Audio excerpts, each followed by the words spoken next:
안녕하세요. 저는 딸 하나를 둔 30대 이혼녀입니다. 제가 사연을 올리게 된 이유는 살아생전 제 목숨을 빼앗길 만큼 큰 위기를 겪고 이혼을 했기 때문이에요. 삶이라는 게 늘 건사하기엔 험난한 땅덩어리란 걸 알지만 저는 뉴스에 나오는 사건, 사고 안 겪고 잘 살 줄 알았습니다. 그냥 적당히 부부싸움하고 적당히 고부 갈등 느끼며 남들 지내는 것처럼 그렇게 평범하게 살 줄 알았어요.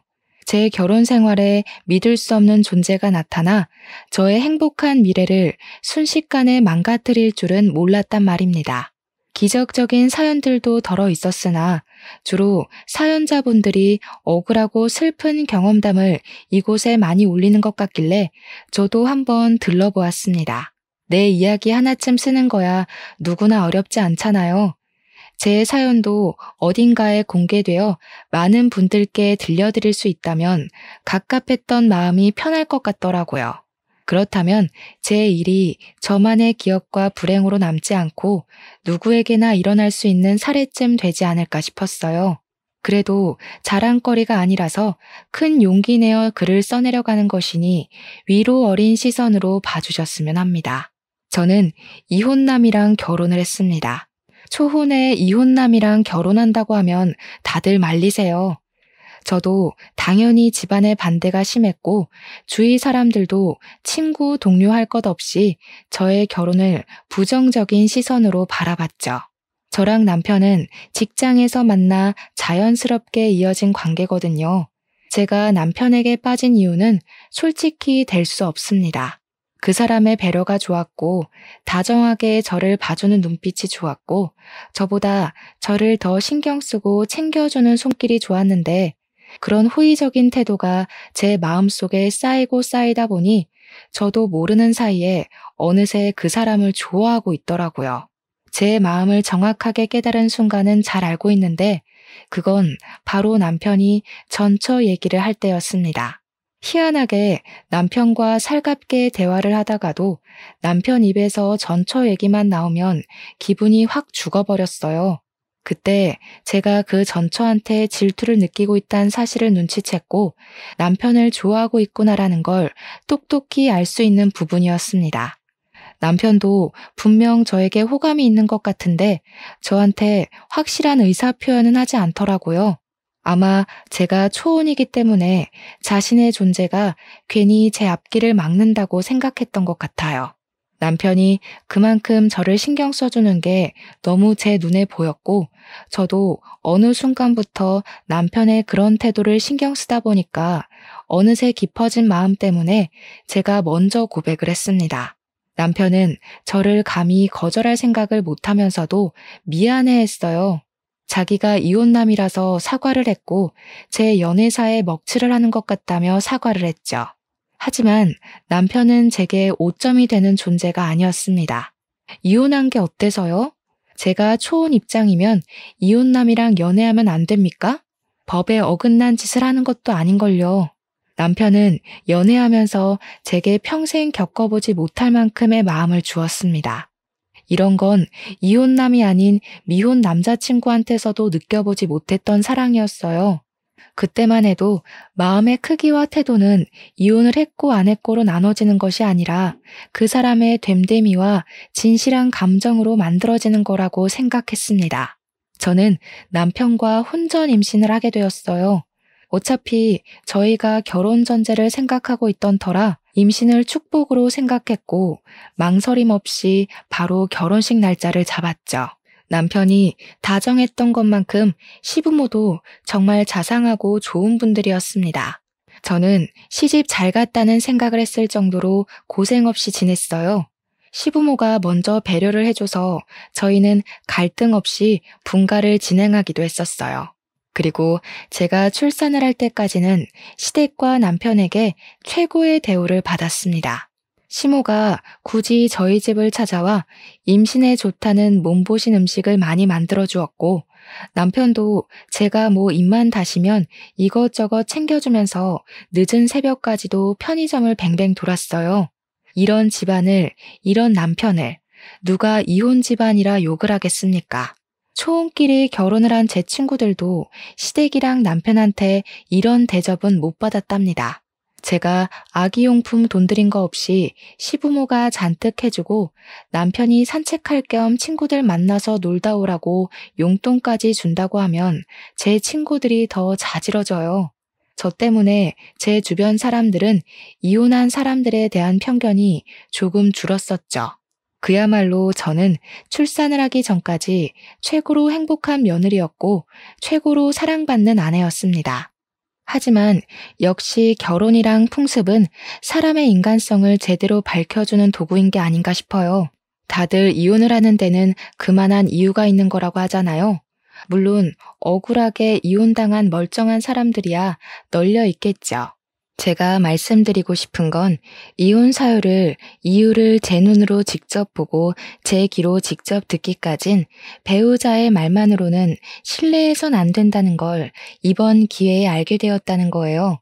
당시 출산 임박 때까지만 해도 저는 푸근한 일상 속에서 아이가 태어나면 앞으로 더 기쁘고 좋은 일만 만들어주겠다고 나날이 다짐만 할 시기였습니다. 문제는 제가 출산을 하고부터 발생했어요. 단단히 마음먹었던 저의 알찬 책임감과는 다르게 제 인생 그래프는 서서히 내리막길을 가기 시작했죠. 저희 딸이 100일이 되었을 때였습니다. 그날 낮에 축하 파티를 하고 저녁에는 남편 친구들이 100일 선물을 사들고 집들이를 왔었어요. 결혼 전에도 몇 번 만나서 같이 인사 나눴던 적이 있었기에 아는 얼굴들이었습니다. 남편의 고등학교 동창이라서 서로 못 볼 거 다 보고 다 듣고 함께 큰 친구들이더라고요. 같이 어울려서 감사 인사를 전하고 싶었으나 저는 아기 때문에 간단한 술상을 차려주고 방에 들어와야 했습니다. 남편 친구들에게 받은 선물들을 풀어보며 딸에게 잘 어울리는 옷과 인형들을 가지고 제 아기랑 놀았어요. 그렇게 한 2-3시간이 지났을 겁니다. 아기는 애착 인형 하나 안고서 잠이 들었고 저도 슬쩍 졸릴 때였어요. 갑자기 밖에서 남편의 큰 목소리가 "우리 와이프!" 하고 소리를 치는 겁니다. 수저로 상을 두들기는 것 같기도 했어요. 사람이 왜 내 얘기를 하는 것 같으면 그 호기심 못 참지 않습니까? 남편이 제 얘기를 뭐라고 할까 궁금한 마음에 잠이 깨더라고요. 슬쩍 몸을 일으켜 방문을 열어봤습니다. 와이프가 나한테 연락 왔더라니까. 지가 뭔데 우리 딸 100일을 축하해. 내 딸 태어난 그날에도 그년이 나한테 문자했는데 뭐라는지 아냐? 나 안 닮아서 다행이라더라. 아빠 잃게 될 텐데 아빠 닮으면 서럽지 않겠냐고. 미친 거 아니야? 남편이 자꾸 와이프 거리면서 친구들한테 하소연을 하는데 저뿐만 아니라 친구들도 남편이 말하는 대상을 헷갈려하는 것 같았습니다. 저는 당연히 와이프라 해서 제 이야기인 줄 알았으나 친구들이 와이프 누구를 말하는 거냐고 묻는 소리에 남편 대답을 듣고 좀 당황했어요. 아, 누구긴 누구야. 내 와이프 모르냐? 심수와 그년. 걔 때문에 내 인생이 성할 날이 없다. 무슨 나 못 잡아먹어서 죽은 귀신이 붙었나? 자기가 자기 발로 집 나가놓곤 이제 와서 누굴 탓하는 건지 모르겠다니까. 심수아? 제 이름은 김옥연입니다. 그러니까 남편이 여태 와이프라고 칭했던 사람은 전처라는 거겠죠. 그 순간 서운하고 기가 막혀서 방문을 닫아버렸는데 제가 좀 세게 닫아서 아마 밖에서 다 들었을 겁니다. 그렇잖아도 떠들썩하던 분위기가 순식간에 팍 조용해졌더라고요. 그러나 전처 얘기는 그날뿐만이 아니었어요. 그 뒤로 남편은 술만 마시면 한 번씩 전처를 자기 와이프라고 일컬었습니다. 술 깨고 그 다음날 제가 그 사실을 콕 집어서 지적을 해주면 남편은 혼자 식겁해선 미안하다 사과하길 몇 번이나 반복했어요. 그러면서도 전혀 고쳐질 기미는 안 보였습니다. 당신 전처한테 미련 남았어? 내가 분명 조심해달라고 했잖아. 술 마실 때마다 같은 실수 반복하는 건 내 말을 귓등으로 듣는 거야? 아니면 전처가 그립기라도 한 거야? 무슨 그런 소리를 해. 나한테 전처는 끔찍한 존재, 그 이상도 이하도 아니야. 나한테는 과거 결혼 생활이 지옥이나 마찬가지였다고 했잖아. 내가 왜 자꾸 술 먹고 그러는지 모르겠지만 미안해. 근데 진짜 전처에 대한 마음은 이미 옛날부터 없었어. 제 대처법에 문제가 있는 건지 제가 계속 같은 말을 반복해야 하는 날이 늘어갔어요. 같은 문제로 서운함이 쌓이다 보니까 갈수록 더 심한 갈등이 생기더라고요. 그래서 남편이 먼저 다시는 술을 안 마시겠다고 다짐을 해줬고 그걸로 겨우 합의를 봤습니다. 물론 남편은 한번 갔다 온 사람이니까 와이프라고 부르던 전처를 착각하고 또 그렇게 부를 수 있다고 이해는 해요. 하지만 그게 술 먹을 때마다 반복이 된다면 좀 곤란하잖아요. 그것과는 별개로 저만 스트레스를 받는 거고요. 남편은 알아서 입 싹 닫고 군말 없이 금주를 하겠다고 해주니 저도 그쯤에서 한 발 양보해야 했습니다. 그렇게 시간은 또 좀 평화롭나 싶었어요. 그럴 리가 있겠습니까? 제 인생이 출산을 하고 내리막길을 내려가고 있다 그랬잖아요. 그날도 저는 여전히 내리막길에 서 있던 중이었어요. 남편이 출근한 날 제가 아이를 유모차에 태우고 잠깐 산책을 나간 적이 있었습니다. 벤치에 앉아서 아이랑 놀고 있는데 어떤 여자가 제 옆에 착석하더라고요. 그분은 반려견 산책을 나왔는지 유모차에 강아지를 태우고 있었습니다. 우리 딸이 그 새끼 강아지가 인형인 줄 알고 만지고 싶어서 손을 조물락거리길래 저도 그 강아지를 아른 채 했어요. 와, 강아지가 너무 예쁘네요. 이 정도면 겨우 4개월 정도밖에 안 됐겠어요. 저희 애도 강아지를 되게 좋아해서 집에 강아지 인형이 많아요. 인형 같은 강아지가 움직이니까 우리 딸이 이렇게 좋아하네요. 네, 그래봤자 아이만큼 예쁠까요? 보니까 확실히 부인을 더 닮긴 했네요. 그래도 이렇게 잘 낳고 잘 살고 계신 것 보면 강량철 씨가 아이 지우란 소리는 안 했나 봐요? 어때요? 남편이 잘해줘요? 그 순간 그 장소는 산책길이 아니라 무슨 차가운 빙판길과도 같은 느낌이었습니다. 강영철은 제 남편 이름이에요. 낯선 여자 입에서 남편 이름이 나오자 저는 그 여자가 누군지 왠지 알 것 같더라고요. 강영철 씨 전처되는 사람이에요. 남편분께 제 이야기를 들었는지 모르겠지만 그 사람 말 웬만하면 믿고 거르는 게 좋을 거예요. 진실한 게 전혀 없는 사람이거든요. 역시나 그녀는 내 남편의 전처였던 겁니다. 어떻게 전처가 우리 아파트 산책길에 있는 건지도 궁금했지만 그보다 제 신경을 더 쓰이게 만들었던 건 전처가 뒤에 한 말들이었어요. 애가 곧 돌이죠? 저도 아들이 하나 있었는데 돌도 못 보내고 죽었어요. 강씨 집안 때문에 제 애가 제 명에 못 살고 안타깝게 떠나버렸죠. 그 집안에선 절대 아이 무사히 못 키워요. 딸 안녕을 바라시는 거면 이혼하는 게 좋을 겁니다. 남편은 제게 분명 전처아이 사이에 아이가 없었다고 했습니다. 아이가 없는 건 맞는 것 같은데 그게 원래 착상 자체가 없었던 게 아니라 아이의 사망 때문에 자식이 없다고 했을 줄은 꿈에도 몰랐어요. 몰랐으니 당연히 아이에 대해선 더 물을 생각도 안 했고요. 이미 아이 여부 사실만으로 너무 놀라서 대답을 못 하겠는데 이혼을 하라니요. 강씨 집안에선 애를 못 키운다니요.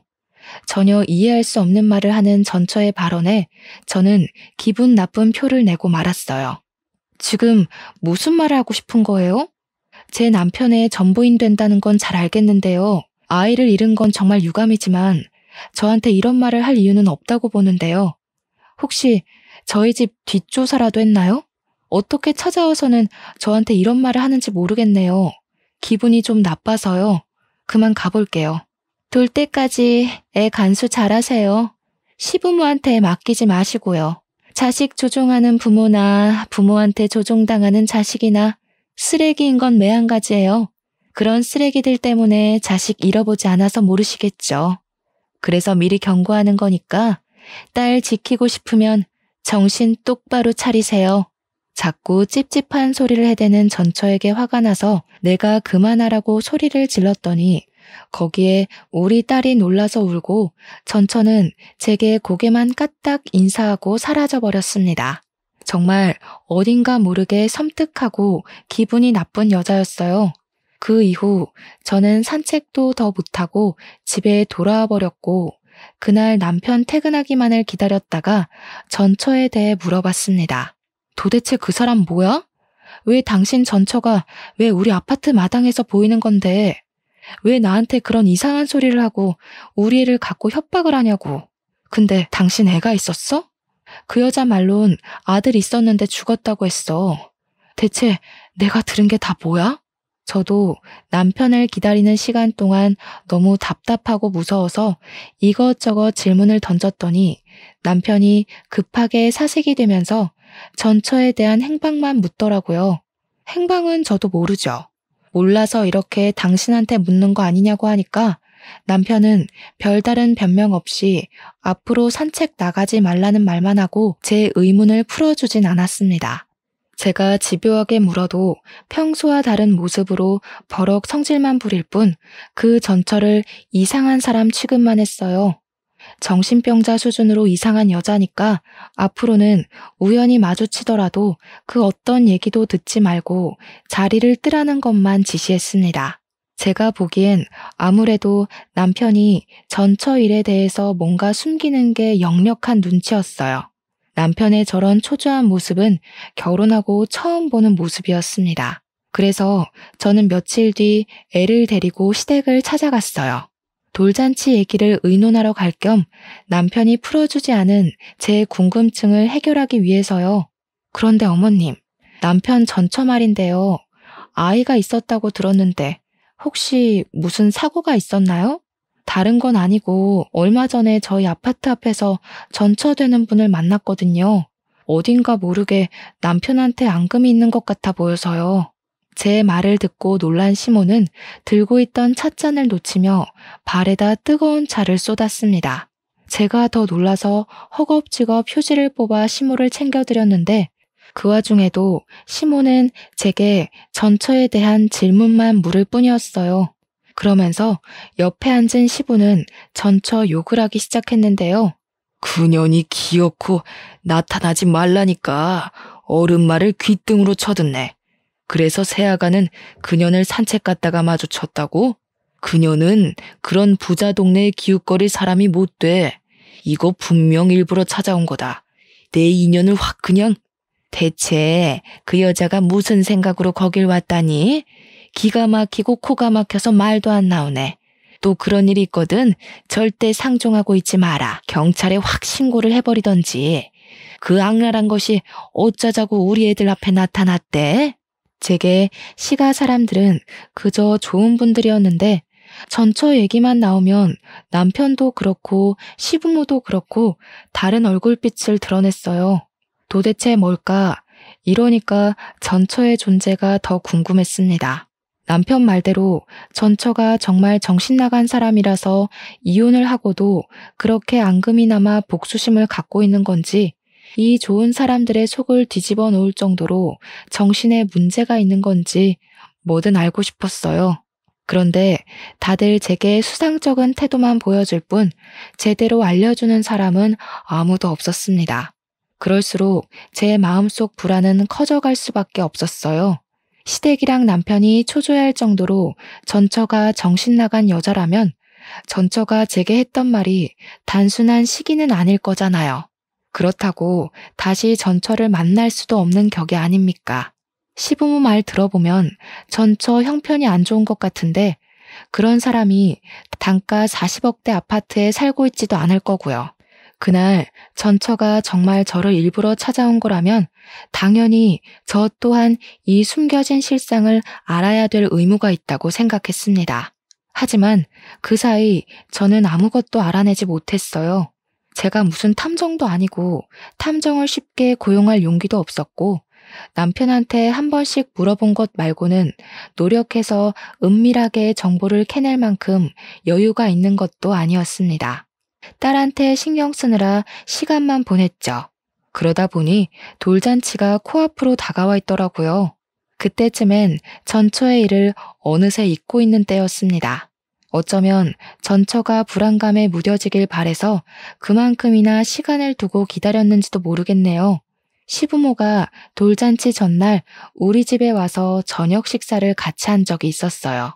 시부모가 사주신 한복을 미리 입혀보기도 하고 제게 그동안 애 보느라 고생했다고 용돈과 함께 제 한복까지 손수 맞춰와서는 피팅해주기도 하셨습니다. 다들 분위기 좋게 식사를 즐기고 있었는데 그 타이밍에 택배 하나가 도착했는지 초인종이 울렸어요. 사실 당시 택배 올 게 없었던 걸로 기억을 해요. 게다가 저희는 택배를 시키기보단 주로 외출을 하여 직접 보고 만진 후 구매를 하는 편이었거든요. 택배 때문에 저희 집에 초인종이 눌려지는 경우는 극히 드물다는 겁니다. 그래서 저도 남편도 상당히 의아해했지요. 남편이 나서서 자기가 나가보겠다고 하고 현관문으로 나갔어요. 그 순간이었습니다. 무슨 소란스러운 소리가 갑자기 들리더니 곧 현관문이 닫혔어요. 그 소리를 듣고 식구가 모른 체 할 수가 있나요? 뭔가 싶어 주방을 나와 바깥을 내다봤는데 남편이 신발장 앞에 없더라고요. 저는 시부모한테 잠깐 아이를 맡기고서 현관문 밖을 나와봤습니다. 택배가 온 것도 없는 것 같은데 남편이 순식간에 사라지고 없길래 남편을 찾으러 엘리베이터를 타고 바깥까지 나와봤죠. 그러니 남편이 1층 주차장에서 누구를 부르면서 찾고 있는 겁니다. 남편한테 쫓아가서 여기서 뭐 하냐고 했더니 남편이 저를 보곤 깜짝 놀라더라고요. 왜 내려왔냐고 아무것도 아니니까 올라가라고 하는데 그러면서 남편이 몸 뒤에 숨긴 물건이 하나 있었습니다. 아무래도 아무것도 아닌 게 아닌 것 같아서 남편한테 숨긴 걸 내놓으라고 진지하게 말했어요. 남편이 머뭇거리길래 제가 빼앗듯이 그걸 쥐었습니다. 아주 두툼한 우편물이더라고요. 그 안에는 웬 아기 사진들이 잔뜩 있었습니다. 당연히 저는 모르는 남아였는데 남편만 이 사진에 유독 민감한 반응을 하더라고요. 남편의 수상한 태도가 제게 답을 알려주었어요. 이 사진 속 아이가 남편과 전처의 아들이라는 걸 눈치챌 수 있었죠. 이게 뭐야? 그 여자가 보낸 거야? 대체 이 여자 뭐 하는 사람이야? 이게 지금 뭐 하자는 건데? 지난번에도 나한테 이상한 소리를 하더니 이젠 우리 집 주소까지 알아내서 이런 걸 보내? 이거 우리한테 의도적으로 접근하고 있는 거 아니야? 신경 쓰지 마. 애가 원래 좀 정신이 나갔다고 그랬잖아. 내가 다 해결할게. 부모님만 두고 내려오면 어떡해. 애 울면 어쩌려고. 금방 따라 올라갈 테니까 얼른 가. 이걸 어떻게 신경 안 써. 잊을만 하면 그 여자가 나타나서 스트레스 받게 하는데 하루 이틀도 아니고 무려 시간을 두고 계속 이러고 있잖아. 이 정도면 이거 문제 있어도 단단히 있는 거야. 혹시 뭐 캥기는 거 있어서 말 못하는 거니? 아무것도 아니라니까 그러네 자꾸. 전처 얘기가 우리 관계에 낄 이유가 없어서 쓸데없이 입 놀리기 싫은 거라니까. 제발 당신까지 나 열받게 좀 하지 마. 정작 열이 받는 건 저인데 남편은 저 때문에 더 머리 아프다고 짜증을 내고 있었습니다. 솔직히 답답한 건 제 입장이 더 그렇지 않을까요? 저는 아무것도 모른 채 제 딸로 협박 비슷한 걸 당했고 남편과 싸우고 시부모님을 괜히 의심했었습니다. 불안을 잊을만 하면 다시 전처의 존재가 등장해 상처난 곳을 또다시 헤집어 놓으니 저까지도 미치고 팔짝 뛸 노릇이었어요. 그리고 그때였습니다. 남편이랑 신경전을 벌이고 있던 그 순간 갑자기 아이 울음소리가 들렸는데 저는 엄마니까 본능적으로 느낄 수 있었어요. 바로 우리 딸 울음이라는 걸 말이죠. 딸 기척을 듣고는 소리 나는 쪽으로 당장 고개를 돌렸더니 충격적인 광경이 펼쳐져 있는 거 아니겠습니까? 우리 집 베란다 창문 밖으로 누군가가 제 딸을 떨어뜨리려고 하는 걸 보고 말았습니다. 너무 놀라서 저는 손을 벌벌 떨며 비명을 질렀습니다. 다리에 힘이 풀려 중심을 잃었고 저를 급히 부축하던 남편도 우리 딸이 처한 광경을 목격하곤 크게 언성을 높였어요. 남편이 쌍욕을 하면서 심수와 어쩌고 저쩌고 하는 것 보니 저게 전처의 짓이라는 걸 알 수 있었습니다. 남편은 제대로 일어서지 못하는 저를 두고 급히 집으로 뛰어들어갔어요. 저도 죽을 힘을 다해 남편 뒤를 따라갔죠. 저희 집은 겨우 4층에 위치해 있었습니다. 평소에는 금방금방 다니던 엘리베이터가 그날따라 너무 느리게만 느껴지더라고요.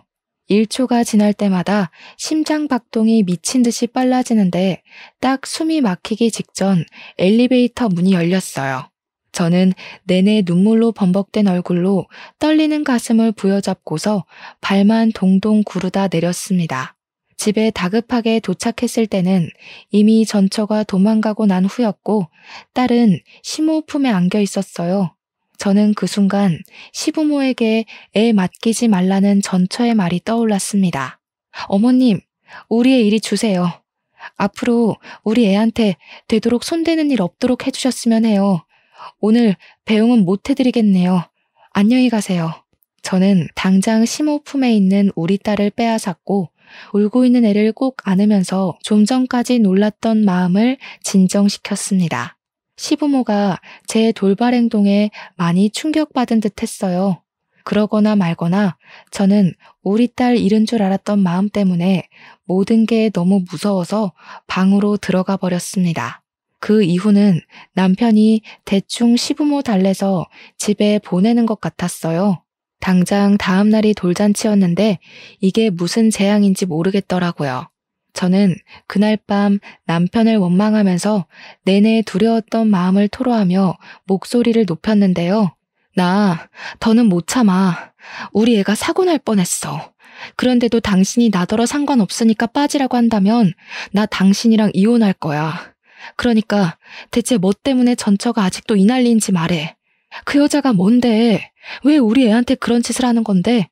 이유가 있을 거 아니야. 당신은 알잖아. 제가 너무 득달같이 달려들면서 서럽게 우니까 남편은 결국 과거의 일을 얘기해 주었습니다. 이혼 얘기까지 하니까 남편도 더는 감출 수 없는 부분이라고 판단했겠죠.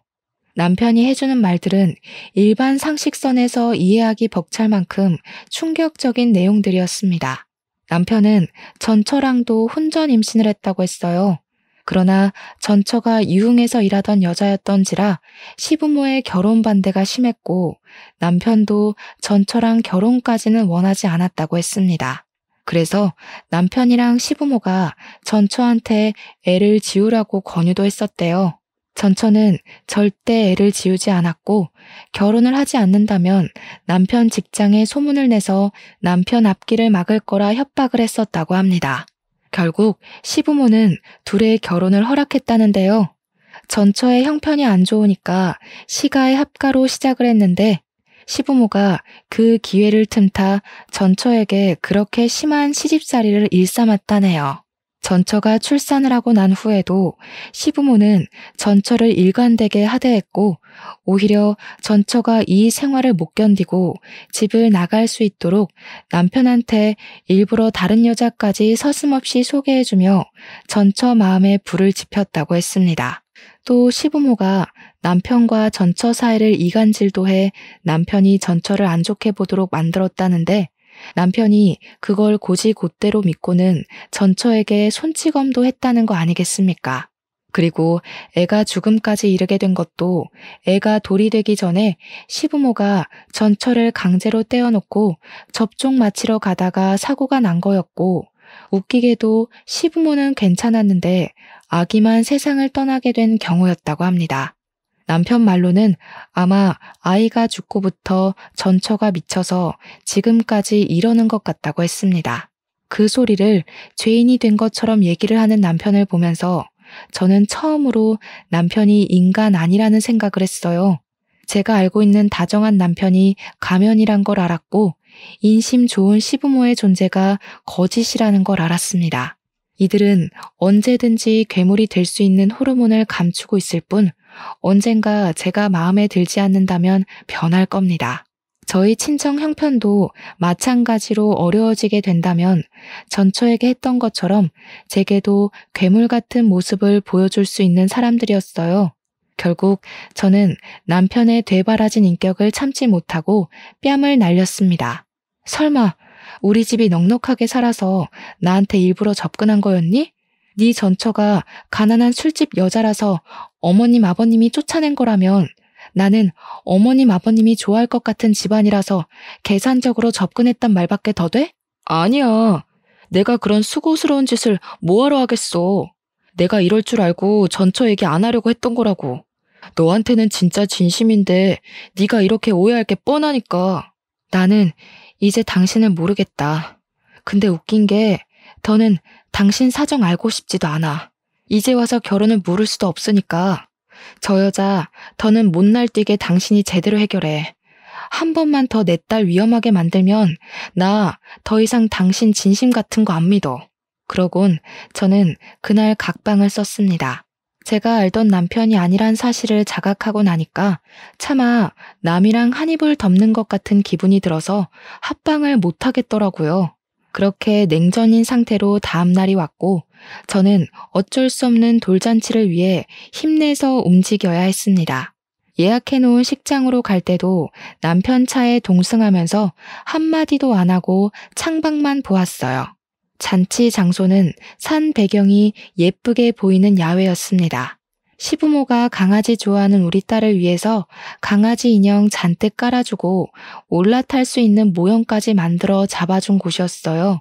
비록 전날은 해괴망측한 일들 때문에 기분이 안 좋았지만 그래도 우리 딸이 강아지 인형 사이에서 화사하게 웃고 있고 사람들에게 예쁨을 받고 있으니 제 기분도 조금 풀리더라고요.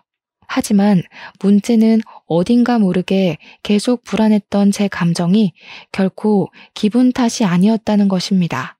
그것은 곧 일이 터질 거라는 징조나 다름이 없었고 그 사건은 우리 딸만 강아지 모형 의자에 앉혀놓고 사진을 찍어야 할 때 터지고 말았어요. 누군가 불이야 하고 소리를 지르자 순식간에 분위기가 웅성웅성 산만해졌습니다.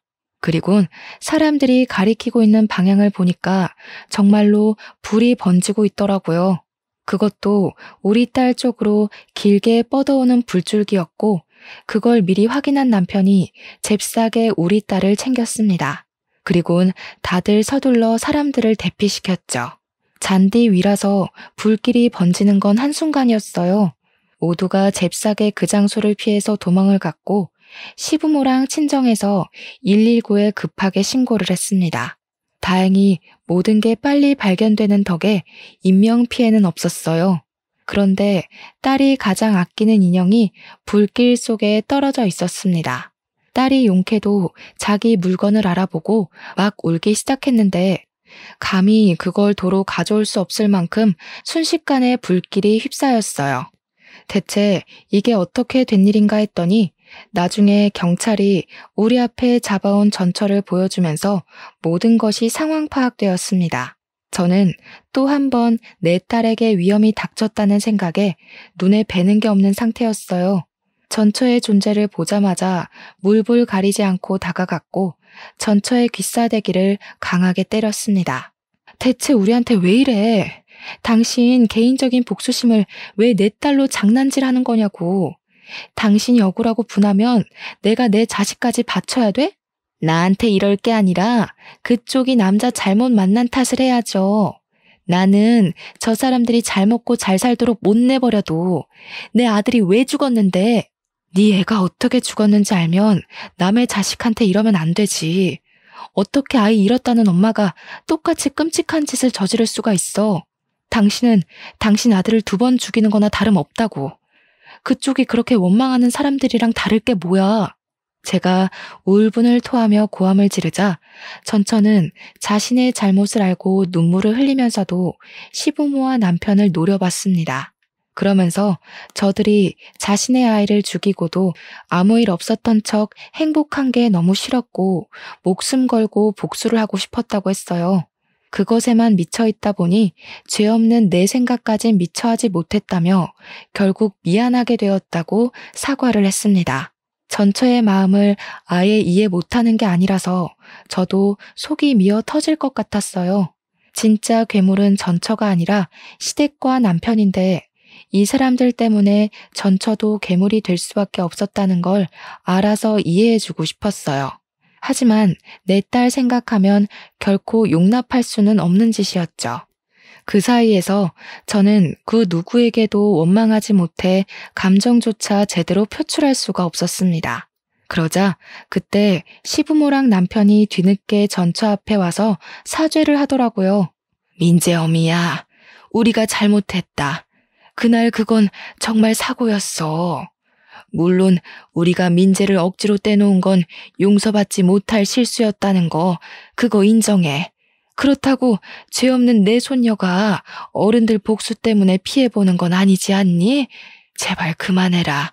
너 때문에 우리 충분히 피말랐어. 그래, 복수를 할 거면 나한테 해. 네 눈에 띄지 않게 살려면 나 진짜 찍소리도 안 하고 얌전하게 지낼 수 있어. 그러니까 제발 내 딸은 건들지 마. 이렇게 부탁할게. 시부는 끝까지 전처를 외면하고 있었고 시무랑 남편이 나름 진심을 담아 사과를 했지만 저는 알고 있었습니다. 그것이 이미 늦은 용서인데다가 자기들이 살고자 하는 비굴함이라는 걸요. 그래서 전처가 그런 핑계 섞인 사과를 받아주지 않을 거란 것도 예상을 했어요. 전처는 그들에게 마지막으로 침을 뱉어주며 경찰에게 끌려가면서도 소리를 질렀습니다. 내 아들 불쌍하게 보내놓고 내 딸 내 손녀 잘도 짓거리네. 당신들 내가 절대 지옥에서 못 벗어나게 해줄 거야. 차라리 죽는 게 낫겠다 싶을 만큼 또 찾아가고 계속 나타날 거야. 아무것도 못 해보고 죽은 내 아들의 한 어떻게든 당신들 이용해서 풀어줄 거니까 매일 피말라 죽는 기분이 뭔지 느껴봐. 전처의 발언은 그 자리에 있는 모든 사람들과 공직자들에게 불쾌감을 넘어 안타까움을 안겨주었습니다. 그리고 저희 시댁과 남편은 순식간에 천하의 몹쓸 놈들이 되어버렸죠. 이 모든 광경을 지켜보면서 저는 더 이상 이 아슬아슬한 집안을 감당하기가 버거웠어요. 그래서 우리 딸의 기쁜 생일날 남편에게 이혼을 요구하고 말았습니다. 남편은 제 말에 놀라서 무슨 소리냐고 또 해명을 하기 시작했어요. 쟤 그냥 하는 말이야. 그래봤자 방아쇠로 몇 년은 깜빵에서 썩을 운명이라고. 더 이상 이런 일 없을 거야. 방금 사과한 것도 적당히 걔 비위 맞추려고 했던 거지. 나 솔직히 잘못한 거 없어. 내가 지 아들 죽였나? 자기 아들 운명이 거기까지였던 걸 괜히 우리 탓하면서 난동 부리는 거야. 이런 것도 해명이라고 하는 건지. 정말 사람 같지도 않은 탈을 마주하면서 구역질이 나올 뻔했습니다. 그리고 언젠가는 이 비굴한 모습이 제게도 향할 독화살일 거라는 생각이 들었어요. 사람은 모든 걸 잃었을 때 본 얼굴이 나온다고 하잖아요. 남편의 밑바닥을 이렇게 노골적으로 확인하게 되니 그동안 자신했던 저의 판단들이 모두 잘못되었다는 걸 느꼈습니다. 저는 치밀어 오르는 우라를 참지 못하고 남편의 귀싸대기를 한 대 날렸어요.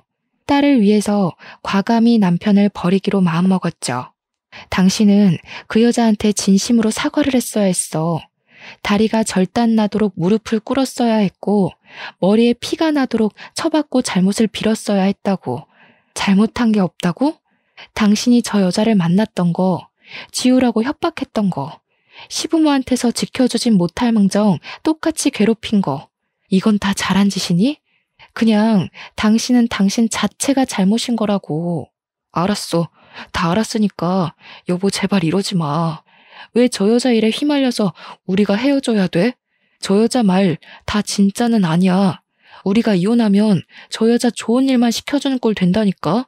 한심한 새끼. 끝까지 자기가 뭘 실수하고 있는 줄 모르네. 저 여자의 죽은 아들도 어쨌든 네 새끼 아니야? 어떻게 네 새끼를 그런 식으로 말할 수가 있는지 모르겠다.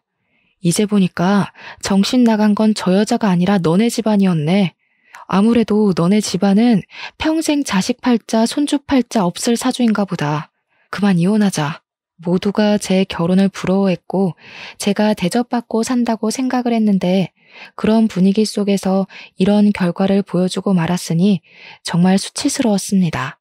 저 하나만으로 이 망신스러운 곤욕을 당하는 거라면 그래도 견뎌는 봤을 거예요. 그런데 저희 친정 식구마저 제 꼴을 다 목격했잖아요. 제가 이런 사람과 결혼하고자 목에 핏대까지 세우고서 친정 식구들을 설득했었단 말입니다. 주위에 남편 같은 남자 없다고, 시부모 같은 부모님 없다고 그렇게 자랑을 했는데 참 꼴이 우습게 되어버렸어요. 그래도 친정은 친정이라고 오히려 저를 걱정하는 눈빛을 보내주고 있더군요. 남편뿐만 아니라 시모까지 제게 매달려 사죄를 바라는 상황에서 저는 그만 제 입장을 꺾어야 할 때라는 걸 알았어요. 이혼한 데는 다 그만한 이유가 있다며 제 결혼을 말려줬던 수많은 사람들에게 미안하다는 말 대신 행동으로 보여줘야 했습니다. 네가 우리 딸이 진정으로 행복하길 바란다면 평생 네 아들 외롭게 보낸 죗값 감당하고 속죄하면서 살아. 너희 집은 평생 갱생 못할 짓을 저지른 거야. 나는 내 딸을 그런 소름 끼치는 집안의 핏줄로 키울 생각 없어. 네가 실수한 게 맞고 내가 그걸 안 이상 당신들은 나한테 그냥 쓰레기일 뿐이야. 저는 그대로 친정 식구들을 따라 돌아섰습니다. 저를 끝까지 붙잡으려는 남편을 발로 차버리고 친정차를 타고서 친정집으로 향했어요. 집으로 돌아가는 동안 엄마의 위로를 받으면서 얼마나 울었는지 모릅니다. 딸은 그새 얼굴에 검은 잿가루가 묻어 있더라고요. 부모 잘못 만나서 겪지 않아도 될 위험을 겪은 제 딸에겐 또 얼마나 미안했는지. 제 딸이 그날 이후로 강아지를 안 좋아합니다. 움직이는 강아지를 볼 때면 기겁을 하고 울기도 해요. 겨우 2살이라도 자기 딴에는 무의식 속에서 그날의 공포를 느끼고 있나 봐요. 그럴 때마다 제 가슴은 또 한 번 찢어지고 맙니다.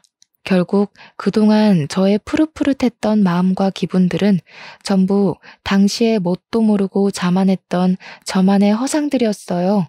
지난 날이 무척 후회스럽고 제 불찰을 매번 탓하고 있지만 그래도 이번 경험 덕분에 저의 좁았던 시야가 넓어지면서 한층 더 성숙한 어른이 되긴 했습니다. 딸을 위해서 남편을 깎아내는 고통을 얻었어도 저는 우리 딸이 무사한 게 먼저기에 제 판단이 옳았다고 생각해요. 뒤늦게라도 올바른 길을 찾아 걷기만 한다면 중간에 어떤 험난한 비탈길을 지나왔다고 하더라도 전부 제 삶의 밑거름이 되는 셈인 거 아니겠습니까? 주위에서도 저더러 손가락질하기보단 따뜻한 위로의 손길을 더 많이 보내주고 있어요. 그럴 때면 제가 인생을 헛살아온 게 아니라는 게 느껴져서 위안이 됩니다. 그래요. 사람이 실수하는데 등급이 어디 있겠습니까? 누구나 할 수 있는 실수, 저는 좀 크게 겪었다 생각하고 말려고요. 저는 더 단단해진 발바닥에 굳은 살을 달고서 우리 딸을 무사히 키워내기 위해 어떤 길이든 걸을 것이고 길을 잃더라도 반드시 바른 길을 다시 찾도록 노력하는 엄마가 될 겁니다. 전처는 현재 방화죄로 징역살이 중이라는데 아직 용기가 없어서 면회는 못 가봤지만 언제 한번 시간을 내서 들러볼까 해요. 다들 오지랖이라고 생각할 수 있겠으나 전처의 사정을 알고 있고 억울하게 죽은 아들을 잊지 못하는 엄마의 감정을 알 것만 같아서 그 사람이 계속 지옥에 살고 있는 게 마음에 걸리더라고요.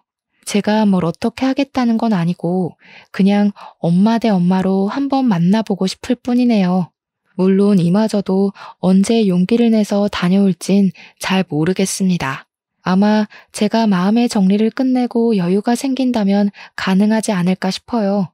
아무튼 평범하게 살고 싶었던 평범한 애엄마의 하소연을 한번 써봤습니다. 다들 무탈하고 심심한 내 시간에 항상 감사하며 지내셨으면 좋겠어요. 우리는 불운을 운 좋게 비켜가고 있을 뿐 언제 어디서 불운이 닥칠지 모를 운명이라는 걸 기억하면서 말이죠. 제 사연은 여기서 마무리하겠습니다. 들어주셔서 감사합니다.